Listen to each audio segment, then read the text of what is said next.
नमस्कार, मैं अरुण कौशिक। आज हम एक ऐसे शख्स से मुलाकात करने आए हैं जिनका जिक्र प्रधानमंत्री नरेंद्र मोदी जी ने भी किया था।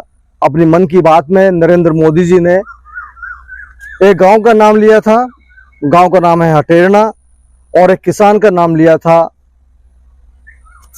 कंवल सिंह चौहान।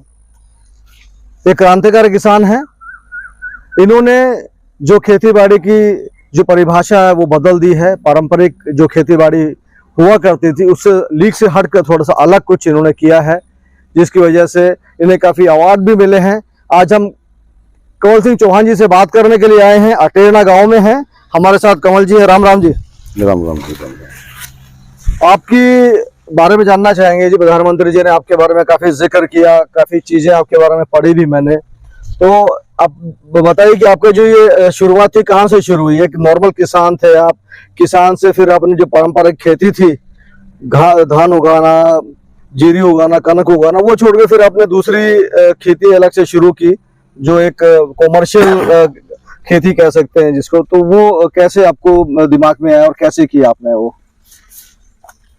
मैं कंवल सिंह चौहान, गांव अटेरना, जिला सोनीपत, हरियाणा से एक किसान हूँ।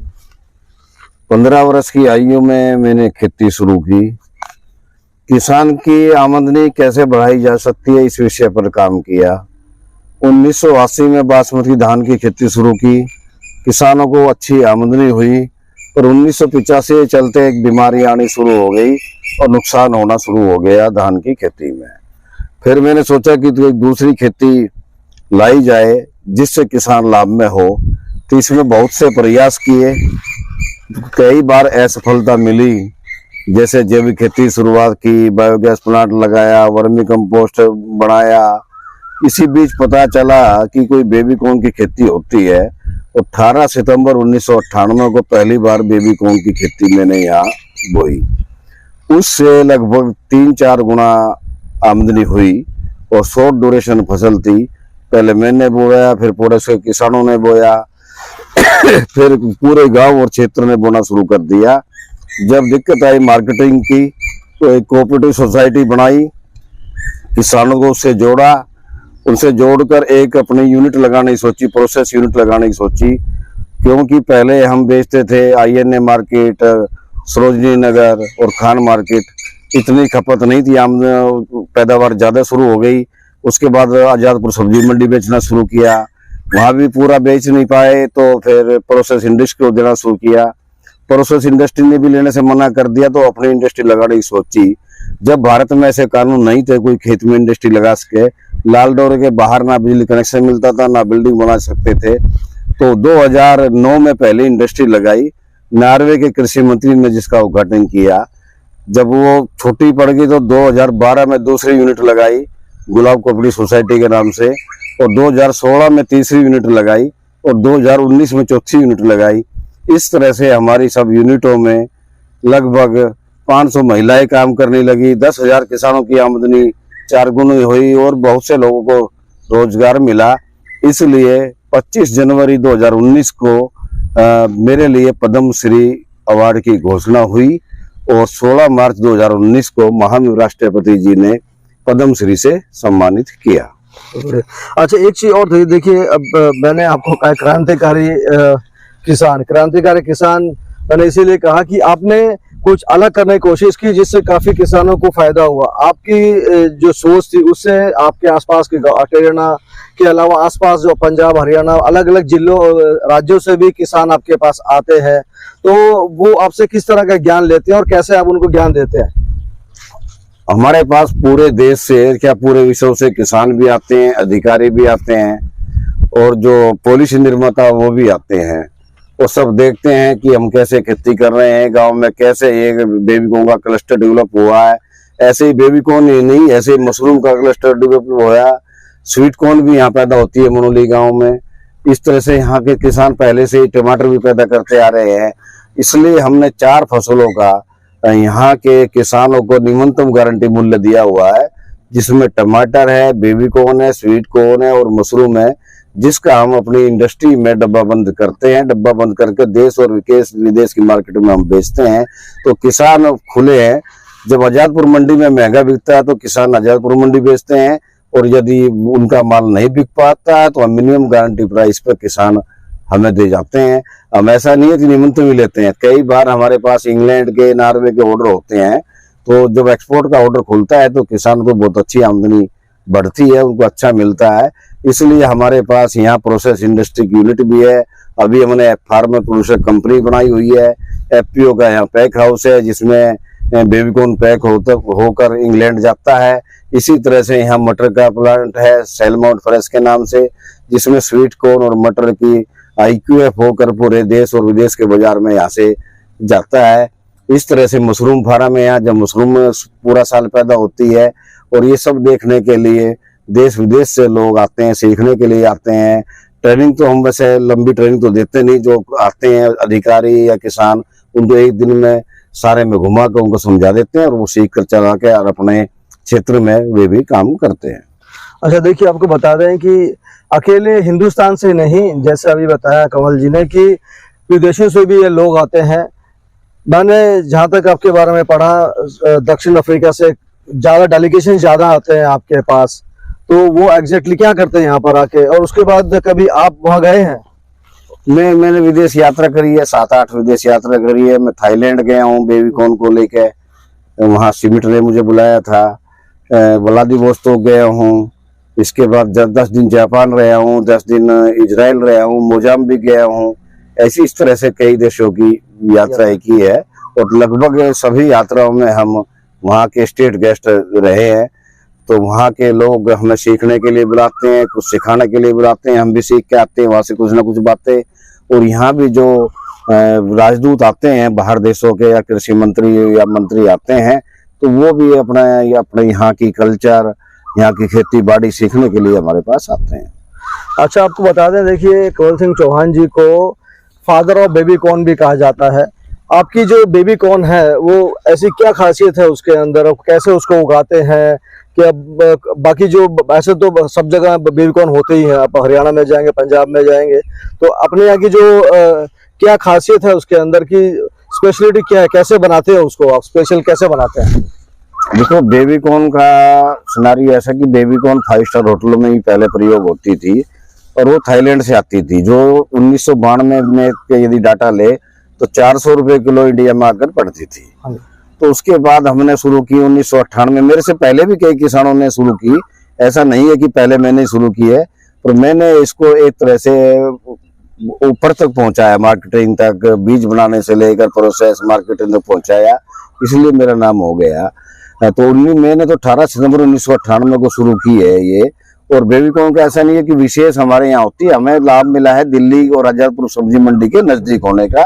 दिल्ली जैसा बड़ा शहर जो एक बड़ी मार्केट है, उसका लाभ यहाँ के किसान ले रहे हैं। और यहाँ बेबीकॉर्न की खासियत, यहाँ भूमि अच्छी है, पानी अच्छा है, तो मक्का के लिए यहाँ अच्छा एक वातावरण है, तो इसलिए बेबीकॉर्न यहाँ पूरा साल होती है और किसान इसमें लगे हुए हैं। तो यहाँ इसका दूसरा फायदा ये है पशुओं को, कि यहाँ पूरा साल पशुओं को हरा चारा मिलता है, जिससे दूध की मात्रा बढ़ी है, पशुओं की संख्या बढ़ी है, और किसान एक तरह से दूध उत्पादन जो किसान करते हैं उनको भी बड़ा फायदा बेबीकॉर्न के उत्पादन से हुआ है। अच्छा प्रधान जी, देखिए APMC जो मार्केट कमेटी थी उसको 2014 में उसमें बदलाव किए गए, तो उससे क्या फायदा हुआ आपको और बाकी किसानों को? देखिए, पहले क्या था, एक भारत में एक APMC एक्ट है जिसके तहत किसान सीधा किसी को बिक्री नहीं कर सकता, मतलब कोई खरीद नहीं सकता। किसान तो बेच सकता है, कोई भी कंपनी किसान से डायरेक्ट नहीं खरीद सकती, उसको मंडी जाना होगा और मंडी का टैक्स देना होगा, तब खरीद सकता है। परंतु टमाटर के मामले में देखिए, मान लिया टमाटर 2 रुपए किलो बिक रहा है मंडी में, और मंडी कोई कौन ले जाएगा उसको, तो इसके और फिर वो जो आएगा 2 रुपए किलो की चीज जब प्रोसेस इंडस्ट्री में वापस आ जाएगी तो कम 4 रुपए किलो हो जाएगी। अब 0 से 4 रुपए किलो जाना, तो इसलिए 2014 में APMC एक्ट तो सब्जियों में खत्म किया भारत सरकार ने, जिससे किसानों को बहुत बड़ा फायदा होया। जिससे कि हम जैसे जो प्रोसेस इंडस्ट्री लगा रहे हैं, जो फार्मर प्रोड्यूसर कंपनी है, चाहे प्राइवेट कंपनी है, चाहे कोऑपरेटिव सोसाइटी की है, जो टमाटर से टमाटर पूरी, टमाटो केचप बनाती है, वे किसान से आज के दिन डायरेक्ट टमाटर खरीद सकते हैं। इसी तरह से जो सब्जियों का व्यापार कर रहे हैं वे फल और सब्जियां किसानों से डायरेक्ट खरीद कर व्यापार कर रहे हैं। ये जरूरी था और सरकार ने इसको एपी स्कीम में सुधार करके सब्जी फ्रूट और सब्जियों को इससे अलग रखा, ये अच्छी बात है। परंतु आज जो किसान जैविक पैदा कर रहा है, जैसे बासमती धान पैदा कर रहा है या चावल पैदा कर रहा है, वे उन लोगों के लिए दिक्कत है कि एपीएमसी एक्ट की वजह से यदि कोई कंपनी किसानों से ऑर्गेनिक फार्मिंग कराकर बासमती धान का उत्पादन करवाती है तो उसको मंडी के माध्यम से ही खरीदना पड़ेगा। उसको छूट होनी चाहिए कि वो किसानों से डायरेक्ट खरीद दे। मंडी में क्योंकि मिलावट होने के डर रहते हैं, इसलिए वे सैंपल फेल हो जाते हैं। आजकल जो कंपनियां आई है, बासमती चावल है चाहे और अन्य है, अच्छी क्वालिटी का उत्पादन करवा के डायरेक्ट किसानों की अनुमति, किसान से खरीदने की अनुमति उनको होनी चाहिए, भले ही उस पर टैक्स भी अदा करे सरकार को। मतलब एक सरल भाषा में कहे तो इन्होंने खेती को एक तरह से व्यापार में कन्वर्ट कर दिया है, जिसकी वजह से काफी फायदे किसानों को हो रहे हैं। सही कहा मैंने जी। तो मतलब आप भी आगे जो छोटे किसान हैं या युवा किसान हैं जो खेती से थोड़ा दूर जा रहे हैं, तो उनके लिए क्या एक कोई योजना या कोई एक संदेश देना चाहेंगे आप? देखो, भारत में खेती करना लाभदायक अब नहीं रहा, तब से केमिकल फर्टिलाइजर की खेती शुरू हो गई है। कृषि में व्यापार का सबसे बड़ा केंद्र आज कृषि हो गया है। यदि आज से 50 साल पहले जाए तो खेती कोई व्यापार का साधन नहीं था, खेती जीवन जीने का साधन था। मिट्टी से जो लोग जुड़े हुए थे, पशुओं से जुड़े हुए थे, भूमि से जुड़े हुए थे और भूमि को अपनी माँ मानते थे, इसलिए कोई भी जहर का स्प्रे नहीं होता था। आज खेत में केमिकल फर्टिलाइजर के अलावा जहर का इतना स्प्रे हो रहा है कि इसमें वातावरण में पशु पक्षियों पर भी इसका असर हो रहा है, मनुष्यों पर भी इसका असर हो रहा है, उत्पादन अच्छा नहीं हो रहा है। तो इसको बदलने की आज जरूरत है। देश में प्राकृतिक खेती की शुरुआत करनी होगी।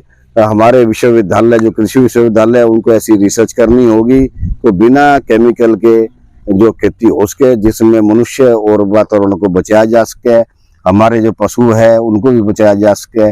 पशु पक्षी या वातावरण के अनुकूल खेती करना जरूरी है और जब वातावरण के अनुकूल खेती होगी तभी किसान लाभ में होगा। अब रही युवाओं की बात, युवा खेती की तरफ क्यों नहीं आ रहे हैं? खेती करना बहुत जरूरी है, क्योंकि अन्न का उत्पादन, फल सब्जी का उत्पादन जरूरी करना है और मनुष्यों को जो पेट भरण पोषण के लिए ये सब चीजें जरूरी है। खेती करनी तो जरूरी होगी, पर आज किसान जो उत्पादन कर रहा है वह ना उसकी क्वालिटी अच्छी है ना किसान लाभ में है। तो खेती का पैटर्न बदलना होगा, इसको प्राकृतिक खेती को जाना होगा और नई नई रिसर्चों पर प्रयोग करके हमें खेती करनी होगी और जो है केमिकल से बचना होगा, वातावरण के अनुकूल खेती करनी होगी, तभी किसान लाभ में जाएगा, तभी हमारे युवा खेती की ओर आकर्षित होंगे। क्योंकि खेती ही एकमात्र साधन है मनुष्य के भरण पोषण के लिए, पूरी प्रकृति के भरण पोषण के लिए। अच्छा, आपको बता दें, देखिए चौहान साहब अकेले फादर ऑफ बेबी कॉर्न नहीं है, इन्होंने मशरूम के ऊपर खास जोर दिया है। मशरूम भी इनके यहाँ बड़ी मात्रा में होता है, अच्छी क्वालिटी का मशरूम होता है और इनकी देखा देखी में खासकर हरियाणा, पंजाब और आसपास के जितने भी यूपी, राजस्थान, यहाँ के जितने भी बड़े बड़े किसान हैं वो आके इनसे मिलते हैं। मशरूम कैसे उगाई जाती है, उसके लिए स्पेशल टेम्परेचर चाहिए होता है। तो प्रधान जी बता दीजिए कैसे, मतलब जो मशरूम की जो खेती करते हैं वो तो बहुत डेलिकेट है, बड़े मुश्किल से होती है, टेम्परेचर कंट्रोल करना पड़ता है, बड़ी लागत लगती है, तो उसको कैसे किया जाता है? मशरूम की खेती करना सबसे पहले भारत में लाभदायक था, क्योंकि भारत में यदि हम 5 लाख रुपए मशरूम में लगाते तो 6 महीने में 10 लाख हो जाते थे। पर आज ऐसा नहीं है। आज जो मशरूम के जो रेट है वो इतनी तेजी से नहीं बढ़े जितने उत्पादन लागत बढ़ गया है। परंतु मशरूम करने के कई सारे मशरूम के फायदे हैं कि हाँ, स्टोव पे खड़ा था इसलिए वो ले लेगा वो। जी, मशरूम के फायदे बता रहे थे। कट हो जाएगा ना। हाँ, वो मशरूम को पैदा करने के बहुत से फायदे हैं। नंबर 1 फायदा तो ये, जो मशरूम में भूसे का प्रयोग हो जाता है, पराली का प्रयोग हो सकता है, जिससे पराली जलने से बचेगी, जिसका प्रयोग होगा और मशरूम पैदा करने के बाद जो खाद बचता है उसमें किसानों की इसकी खेती की मिट्टी की उर्वरा शक्ति बढ़ती है, मिट्टी में जीवाश्म बढ़ता है और मिट्टी को इनरिच करने के लिए सबसे बड़ा साधन है मशरूम का कंपोस्ट डालना। तो इससे प्राकृतिक खेती भी हो सकती है मशरूम खेती से। और मशरूम के आप जानते ही है मशरूम खाने के कितने प्रयोग है, कितना अच्छा है, वो स्वास्थ्यवर्धक होती है मशरूम। इसलिए मशरूम की खेती करना वातावरण के अनुकूल है, भूमि को इनरिच करने में सहायक है और आम किसानों की आमदनी भी इससे बढ़ती है। अच्छा एक चीज बताइए, अभी जो मशरूम उगाता है उसके लिए टेम्परेचर क्या चाहिए होता है, स्पेशल कुछ खास? हमारे यहाँ मशरूम जो उगाते हैं हम, वैसे तो हम सितंबर में कंपोस्ट बनाना शुरू करते हैं यदि हमें सीजनल मशरूम उगानी है, और सितंबर के लास्ट में बुआई करते हैं, अक्टूबर में बुआई करते हैं और मार्च तक मशरूम पैदा होती है, जिसमें कोई बिजली की जरूरत नहीं होती है। छप्पर झोपड़ियां बनाते हैं टेम्पररी, उसमें पैदा हो जाती है साल में एक बार। इसके अलावा दूसरा कल्चर है मशरूम का बिजली से उगाना, मतलब बिजली से पक्के घर बनाए जाते हैं इंसुलेटेड, उनमें मशरूम पैदा करते हैं और उसमें टेम्परेचर जो है 15 से 24 डिग्री से टेम्परेचर रखा जाता है। जब मशरूम का कंपोस्ट हम अंदर रखते हैं बीज मिलाकर तो 24 डिग्री टेम्परेचर चाहिए। जब मशरूम का उत्पादन करना है तो 15 डिग्री टेम्परेचर चाहिए, 15 से 18। तो उसको तो बिजली से एसी मतलब एक तरह से ठंडा करने की कूलिंग मशीन में चलाकर तब पूरे वर्ष हम यहाँ पैदा कर सकते हैं। ऐसी बहुत सी यूनिट हरियाणा में लगी हुई है जो पूरा साल मशरूम का उत्पादन करके मार्केट में भेजती है। अच्छा जी, ये तो होगी मशरूम की। अब आपकी भविष्य की योजनाएं क्या है? आपने बेबी कॉर्न भी कर लिया, मशरूम भी कर लिया, आपने एक गौशाला देखी, हमने गौशाला भी आपकी है। इसके अलावा जो अलग जो खेती है, जो कैश क्रॉप जिसे बोलते हैं, वो भी आपने किया। तो आगे भविष्य की क्या योजनाएं हैं आपके? हमारी भारत सरकार ने एफपीओ बनाए हैं, देश में 10,000 एफपीओ बनाए हैं, जिसमें एक ब्लॉक में एक तो जरूरी है, किसी ब्लॉक में ज्यादा भी एफपीओ है, कुछ लोग अपने भी एफपीओ फार्म प्रोड्यूसर कंपनी बना रहे हैं। तो हर जिले में जहाँ जो फसल पैदा होती है उसको प्रोसेस करके उसकी मार्केटिंग करना, किसानों का माल ताकि बिके, किसानों की आमदनी बढ़े, ये काम हम सरकार के साथ मिलकर पूरे देश में करने की कोशिश कर रहे हैं कि हर जिले में कोई ना कोई प्रोसेस इंडस्ट्री लगाया जाए। प्रोसेस सरकार की योजना भी है प्रोसेस इंडस्ट्री लगाने की हर जिले में एक एग्रो क्लस्टर बनाने की। तो ऐसा सरकार भी चाहती है, हम भी सरकार के साथ सहयोग में लगे हुए हैं इसके लिए। दूसरा सबसे बड़ा जरूरी काम है जो अभी उद्देश्य रह गया हमारा, बाकी जो अगला एम है वो है भूमि को इनरिच करना। भूमि में जो हम अधिकतम रासायनिक खाद और रासायनिक दवाइयां डाल रहे हैं उनको कम करना पहले, फिर आहिस्ता आहिस्ता बंद करना, ताकि हम अच्छा उत्पादन कर सके, अच्छी क्वालिटी का उत्पादन हो, हमारे पशु पक्षी वातावरण भी बचा रहे और जो मनुष्य या प्राणी जगत को हम अपना माल उत्पादन करके सभी किसान भेजते हैं उसमें किसी चीज का अंश ना हो, जहर का अंश ना हो, वो स्वास्थ्यवर्धक हो और सबका स्वास्थ्य अच्छा रहे, यही मेरी कामना है और ऐसी खेती से ही किसानों को लाभ होगा। धन्यवाद जी, आपको बहुत बहुत शुभकामनाएं। ये थे पद्मश्री कंवल सिंह चौहान जी। नए की सक्सेस के साथ फिर आपके साथ होंगे हम हाजिर। हमें दीजिए इजाजत। मेरे साथ में थे प्रदीप चौहान।